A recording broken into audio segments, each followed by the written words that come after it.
피나클 경제연구소 이코노미스트 장재철 박사 나와 계십니다. 박사님 안녕하세요. 안녕하세요. 3월에 눈이 왔더라고요. 네. 오는 길 괜찮으셨어요? 예, 괜찮았습니다. 네, 아침 일찍 감사드리고요. 미증시 얘기 좀 시작해 보겠습니다. 최근에 조정 국면에 기술적으로 접어들었다 했던 미증시, 뭐 최근에 잠깐 반등을 지금 하고 있는 중이긴 한데 약간 아직은 좀 갈팡질팡하고 있는 것 같아요. 어느 쪽 방향인지 어떻게 판단하고 계십니까?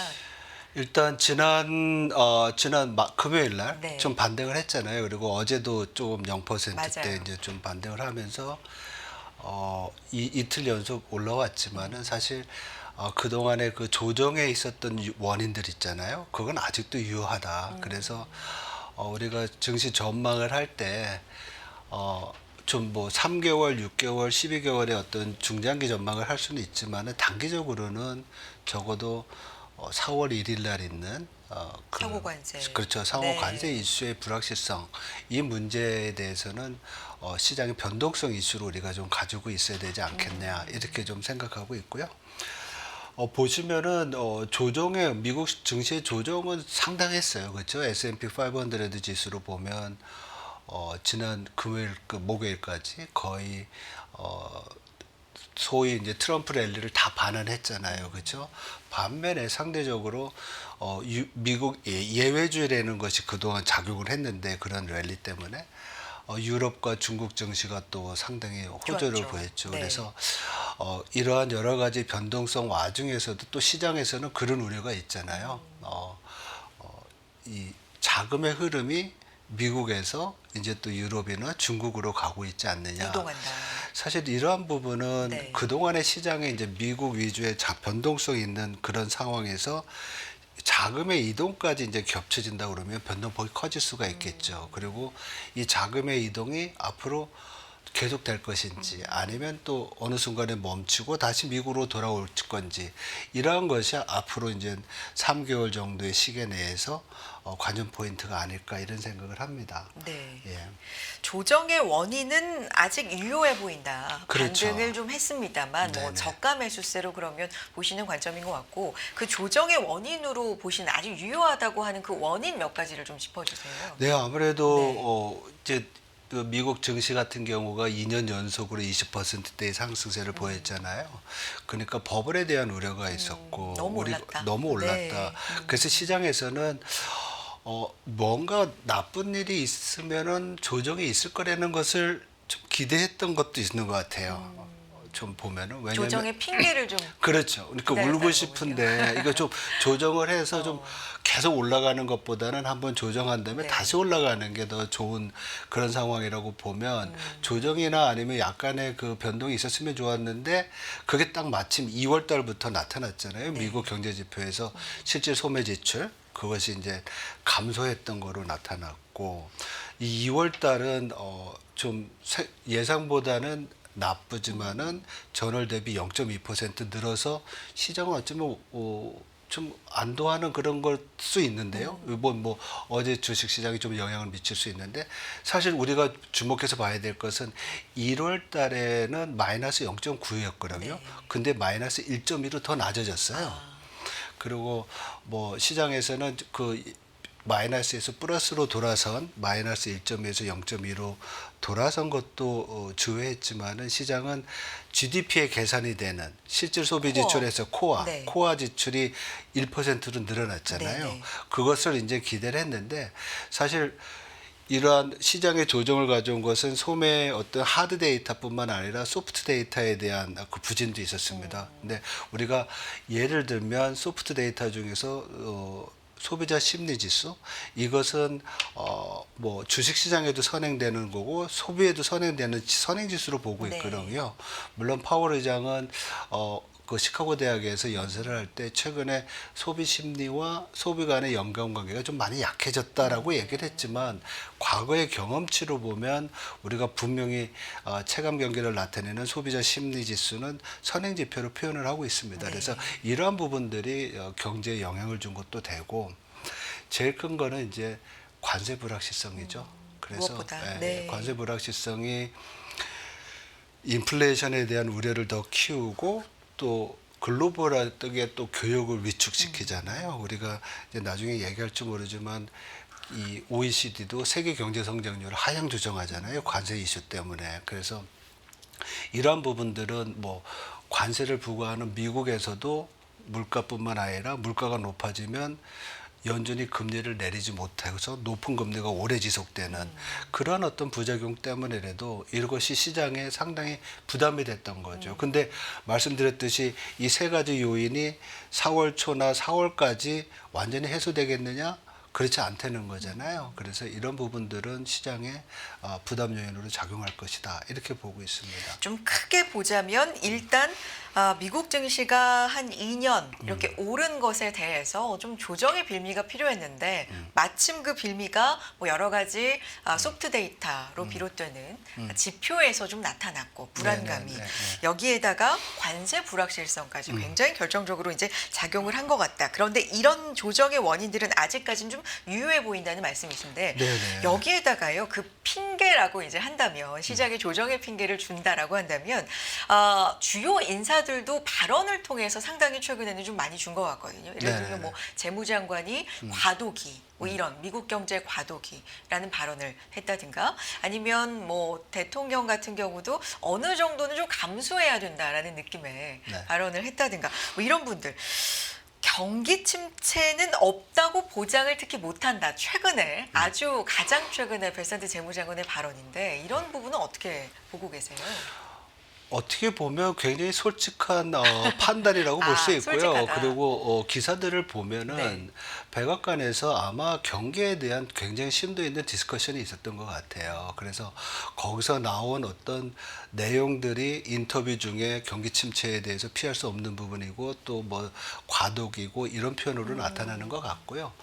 이러한 배경에는 우리가 미국 지표를 보면 소위 말해서 S공포, 스태그플레이션에 대한 공포가 있잖아요. 그래서 보시면은 소비자 물가, 보시면 소비자 물가 상승률이 지금 2%대 후반인데 작년 9월 달부터 계속 올라오는 추세였거든요. 1월 달에 좀 완화는 됐지만 그리고 더 이제 연준이나 아니면 시장에서 우려하는 것은 물가 상승세가 높아지면 기대 인플레이션이 높아지잖아요.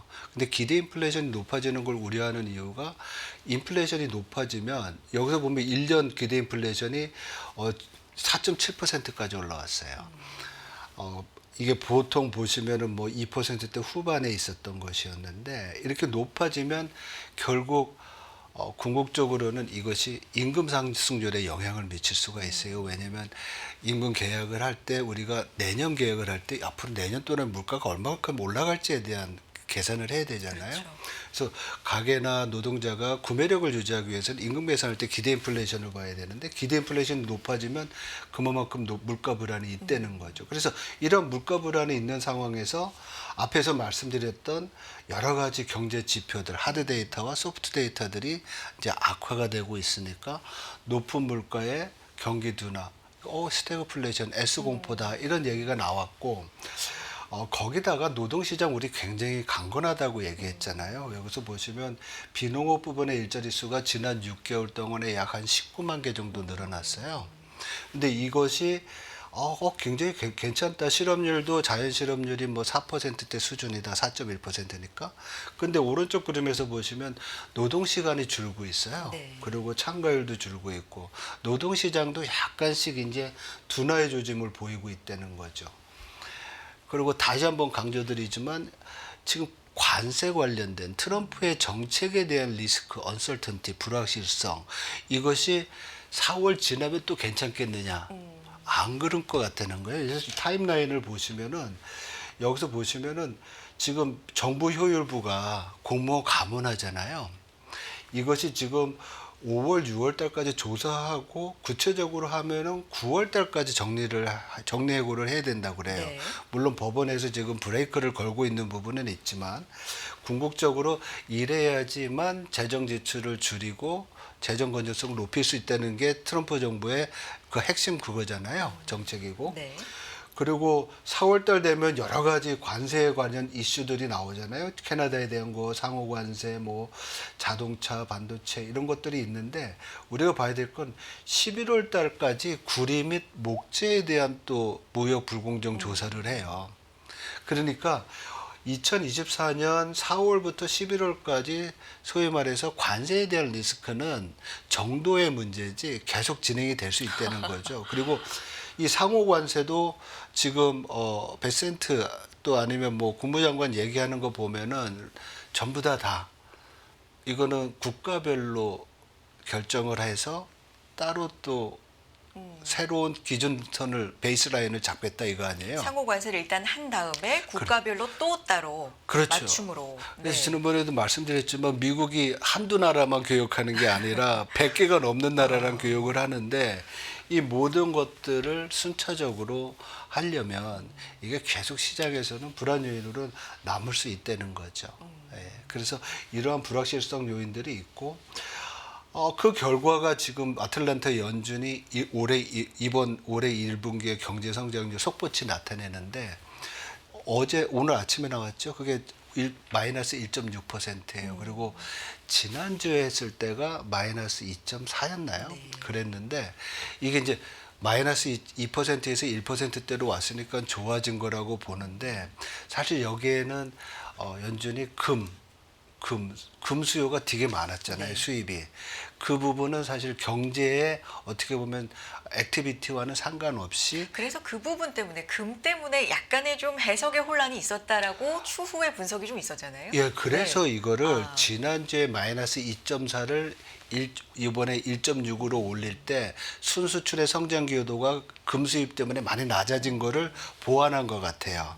근데 이제 연준 블랙아웃 피어리드에서 애틀란타 연준은 그 자세한 내용은 나중에 얘기하겠다 이렇게 얘기했거든요. 그래서 뭐 어쨌든 마이너스 2%든 1%든 간에 1분기에 역성장을 하게 되면 소위 말해서 이제 시장에서 우려하는 기술적 경기 침체. 1분기에 마이너스 역성장을 했는데 2분기에도 안 좋아지면 리세션에 빠지는 거잖아요. 그러니까 두 분기 연속 마이너스 성장이 우리가 흔히 기술적으로는 침체다. 뭐 이렇게 보고 있기 때문이죠. 그렇죠. 네네. 예, 예. 그게 이제 왜냐면 GDP 계산을 하는 게 2분기 정도 늦잖아요. 근데 시장은 빨리빨리 알아야 되는데 그러니까 적어도 1분기 숫자, 2분기 숫자 나오고 또 경기 침체에 대한 공식적인 판단은 미국 전미경제연구소 NBR에서 하는데 상당히 오래 있다 나와요. 그러니까 시장의 판단을 위해서 빠른 그 속보치, GDP 속보치 가지고 전기 대비 2분기 연속 마이너스면 우리 경기 침체라고 얘기하자. 그리고 과거의 경기 침체기를 보니까 이러한 테크니컬 리세션이 상당히 잘 맞췄어요. 그래서 그렇게 쓰고 있는데 지금 뉴욕 연준이 경기 침체 확률을 계속 발표를 해요. 이제 이건 장단기 금리 차 가지고 경기 침체 확률을 하는데 2월 달 조사한 거면 27%예요. 1년 이내에 경기 침체가 올 확률이. 근데 요 27%에 걸렸을 때 경기 침체에 들어간 확률이 많았었어요. 그러니까 시장은 어떻게 보면 이제 경기 침체 오는 거 아니냐 이러한 어떤 우려를 하고 있는 게 사실이죠. 이 그래프는 어떻게 봐야 돼요, 박사님? 이 네네. 회색이 네. 경기 침체 기간이에요. 아, 그리고 이 검은색 선이 경기 침체 확률. 그러니까 음영으로 표시되어 있는 부분이 침체 기간이고. 그렇죠. 네. 그 기간에 보면 경기 침체 확률이 올라가잖아요. 굉장히 그렇죠. 그리고 제가 여기다 빨간 표시를 해놓은 거는 네. 지금 27% 수준인데 과거 27% 수준을 보면 1961년 이후에 몇 번의 경기 침체기에 그 트리거 레벨에 걸렸을 때가 있었다는 거죠. 예. 그래서 지금 27%를 보면 어쩌면 과거의 경험상으로 봤을 때 뭐 한 60% 확률로 경기 침체에 빠질 수도 있겠다라는 판단을 할 수 있는 거죠. 그러니까 시장은 이러한 거에 대해서 경기 침체를 우려하고 뭐 정책 당국자들도 앞에서 봤던 하드 데이터, 소프트 데이터 그리고 이런 어떤 실제적인 어떤 속보치들을 보면서 경기가 나빠지고 있구나에 대한 어떤 인정을 한 것을 시사한 거라고 저는 볼 수 있을 것 같아요. 그러면 이제 이런 상황에서 18일, 19일에 FOMC가 열리기 때문에 어떤 결정을 하고 발언을 할지가 상당히 좀 중요해지는데 동결은 거의 시장이 기정사실로 받아들이고 있는 것 같고 이번 회의 같은 경우는 이제 그렇다면 기자회견이라든지 이번에 점도표 발표되잖아요. 네네네. 네, 그런 부분에 주목할 수밖에 없는데요. 어떤 관전 포인트 보고 계세요, 박사님은? 예, 지금 어떻게 보면 3월 달에 그 시장 컨센서스는 동결이에요. 네. 지금 뭐 페드 와치 그 금리 선물 시장에서 반영된 그걸 보면은 3월 달은 동결이고 지금 높은 확률로 6월 달에 금리를 이제 한번 내리는 거로 다시 이제 인하 사이클로 들어가는 것으로 보고 있고 이런 와중에서 지금 우리가 봐야 될 것이 연준이 지난 1월 달에 했던 경제와 인플레이션에 대한 전망이 유효하냐. 지금 안 그럴 것 같다는 거죠. 달라졌을 것이다. 왜냐하면 이 그림에서 보시면은 네. 제가 여태까지의 미국의 GDP와 그리고 주요 IB들의 2026년까지의 분기별 성장률의 평균치를 가지고서 한번 미국의 사이클, 경기 사이클을 그려본 거예요. 그래서 여기서 보시면 음영 부분이 이제 경기 침체기고요. 그때 보면 이제 사이클이 굉장히 내려오잖아요. 우하향하고. 네. 올해 2분기를 지나면 3분기부터 사이클이 마이너스로 들어가요. 그 얘기는 뭐냐면 이제 경기가 피크를 치고 둔화로 들어간다는 얘기거든요. 이러한 어떤 전망이 맞다고 하고 이러한 판단이 근거가 있다고 하면 제가 볼 때는 연준은 경기에 대한 어떤 전망을 좀 낮추고 예를 들면 이번에 발표할 경제 전망에서 경제 상승률을 하향 조정해야 될 것 같은 생각이 좀 들고요. 그리고 기대 인플레이션이 높았었잖아요. 그리고 관세 이슈가 있잖아요. 그러면 인플레이션에 대한 전망치는 또 상향을 조정을 해야 될 것 같고. 그래서 굉장히 이제 혼란스러운 상황이죠. 이런 상황에서 3월 달에 금리를 움직이는 것보다는 좀 더 두고 봐야 될 필요가 있다라는 생각이 들고요. 그리고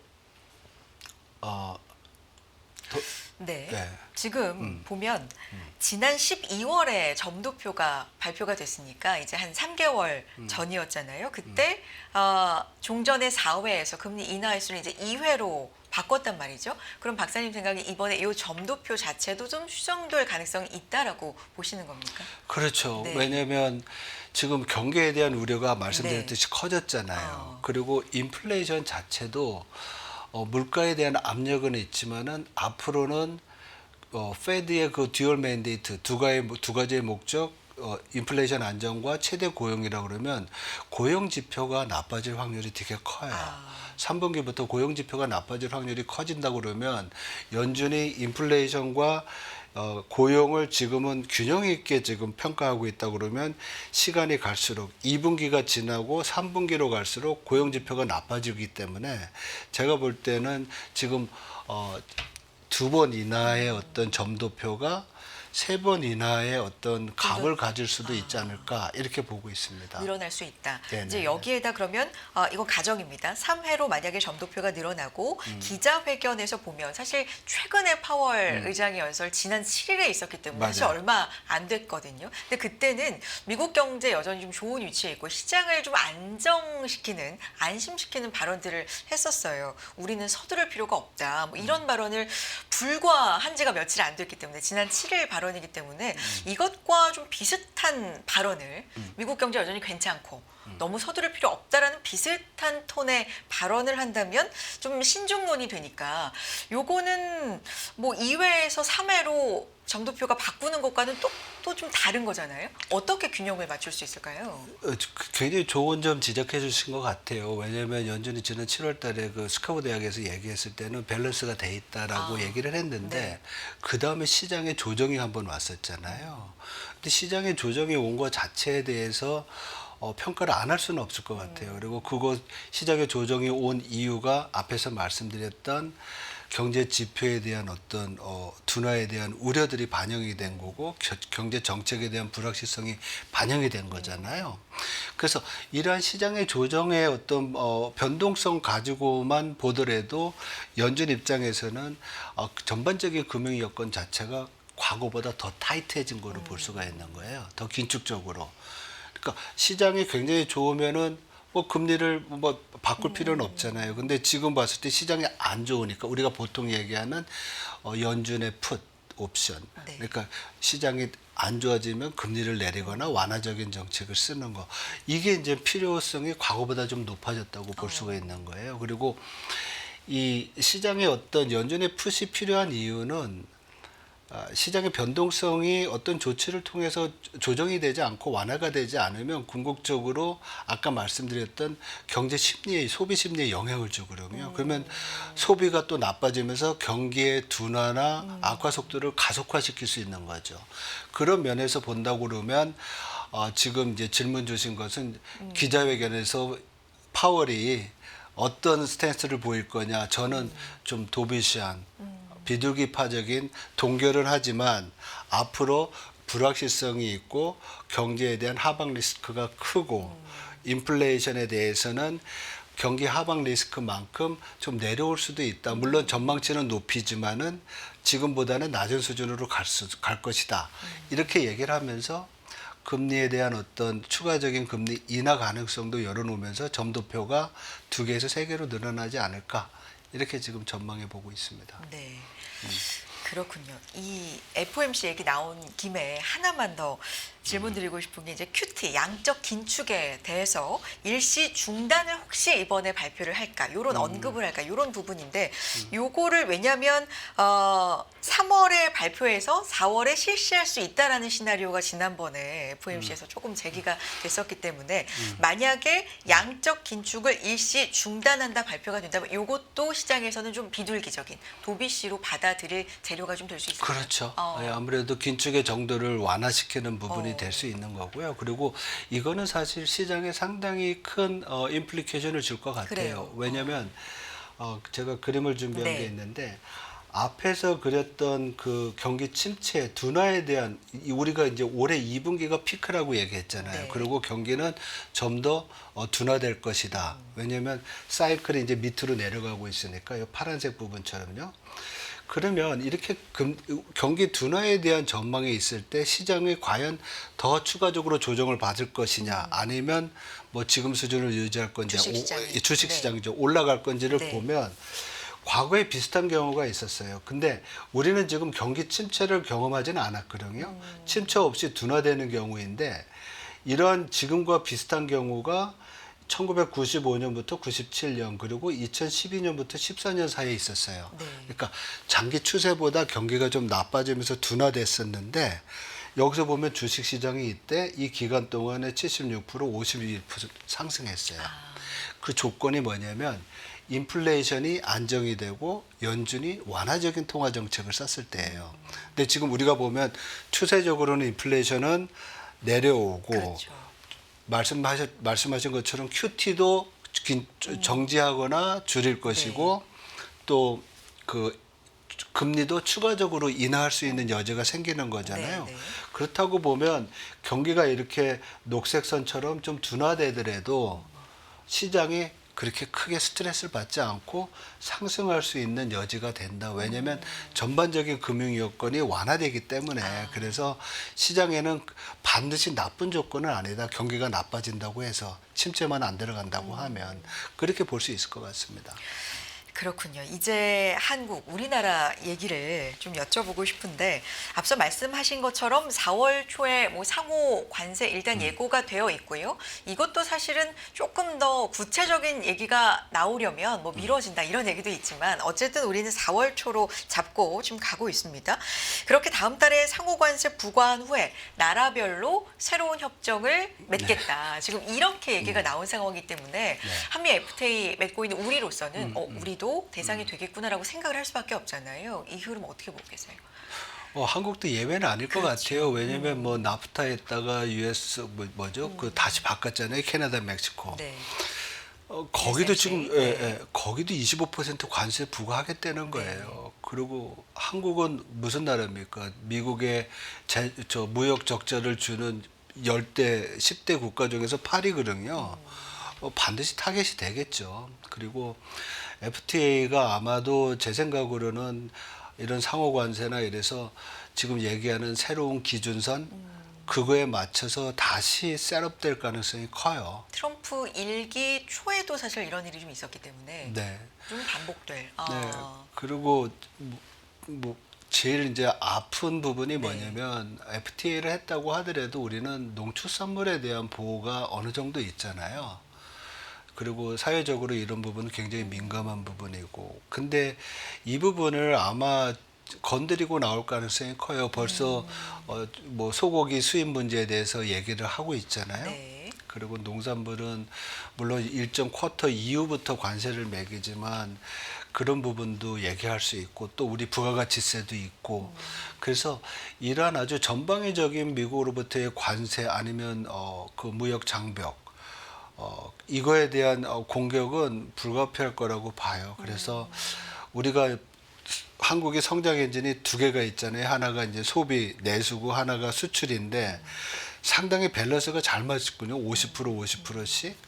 근데 성장 엔진의 한쪽에서 이런 대미 수출의 부진이나 아니면 글로벌 교역이 위축되면서 발생하는 이 피해로 인해서 성장률 둔화는 불가피하다. 그리고 한국은행이 이번에 그 성장률 하향 조정하면서 네. 1.9에서 1.5로 내렸잖아요. 거기서 두 가지 요인을 얘기하는데 하나는 이런 관세 관련된 불확실성, 하나는 이제 정치적 불확실성에 의한 거잖아요. 그래서 성장률 내렸고 또 뭐 OECD도 그렇고 맞아요. IB들도 그렇고 성장률 다 하향 조정하면서 많은 부분을 이러한 관세에 의한 불확실성 이거로 인한 피해로서 이제 얘기를 하는 거죠.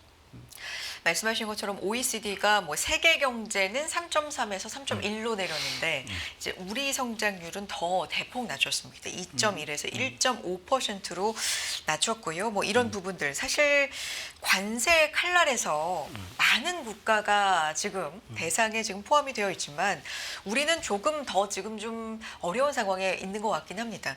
이게 사실 민간 국가로 지정이 됐는데도 아직까지 뭐 원인이라든지 어떻게 해야 될지 이런 부분도 아직은 좀 안개 속에 있는 것 같고요. 관세 문제도 그렇고 여러 가지 측면에서 좀 해결해야 될 상황들이 상당히 난제로 많이 잡혀 있는데 요즘에 주식 시장 보면 생각보다 강하다, 뭐 견고하다, 뭐 이런 평가도 나오고 있거든요. 어떻게 네. 보고 계십니까? 이제 두 가지인 것 같아요. 미국은 너무 비쌌던 것이 조정받는 아까 거고 말씀하신 것처럼 우리 핑계가 한국은 필요 그동안 있다. 너무 네. 레깅했었고 뒤에 있다가 왜 이렇게 싸나 그러면서 이제 들어오는 부분이 있고 두 번째로는 머니 무브랑 상관이 있는 것 같아요. 그러니까 미국 쪽에서의 어떤 자금이 중국이랑 이쪽으로 오면서 상대적으로 미국에 대한 전망은 앞에서도 봤지만은 지금이 피크고 2분기가 뭐 1분기, 2분기 피크 그다음에 이제 둔화되는데 유럽 쪽에서는 앞에서 이제 설명을 못 했지만은 재정 지출 엄청 크게 하잖아요. GDP에 뭐 거의 한 뭐라고 할까 1% 이상씩 막 늘리는 거거든요. 독일 같은 경우에도 5천억 유로를 또 방위비와 또 인프라 투자를 한다고 그러고 이러한 것들은 어떻게 보면 기존에 없었던 거에서 성장이나 아니면 경제 활력의 플러스잖아요. 이런 부분들은 분명히 긍정적으로 작용할 가능성이 크죠. 중국도 지금 보면 재정 적자를 뭐 3%에서 4%로 올리면서 1조 6천억 위안 정도의 지출을 더 늘린다고 그러잖아요. 이러한 것들이 전부 다 제가 볼 때는 그동안 기다렸던 어떤 그런 부양책의 하나고 이것이 유럽이나 중국의 경제를 더 좋게 할 것이다. 이런 자금의 이동도 있고. 그렇죠. 네. 그러니까 그걸 보고서 이제 자금이 이동을 하는데 그 중에 이제 한국도 일부 네. 영향을 받는 거 아니냐 이렇게 볼 수 있을 것 같아요. 그런데 이제 견고하다, 올라갔다라고 하는데 2,610이에요. 사실 보면 네. 우리가 우리 상황을 좀 알고 있기 때문에 그거에 비하면 견조하다라고 평가하는 거지 사실은 아직 갈 길이 멀다. 그렇죠. 네. 그동안 소위 말해서 빠졌던 거에 비하면 네. 또 상대적인 거잖아요. 그렇죠. 그리고 그런 것 때문에 또 파생된 문제들이 많죠. 예, 외국에 나가는 돈들 때문에. 예. 이제 환율에 대해서 좀 여쭤보고 네. 싶은데 달러 같은 경우는 이제 최근에 유로화의 영향을 좀 받고 있는 것도 있고 미국 경제에 대한 영향도 좀 받고 있습니다. 원화도 같이 좀 영향 받고 있는 가운데에서 어떻게 평가하세요? 레벨 때는?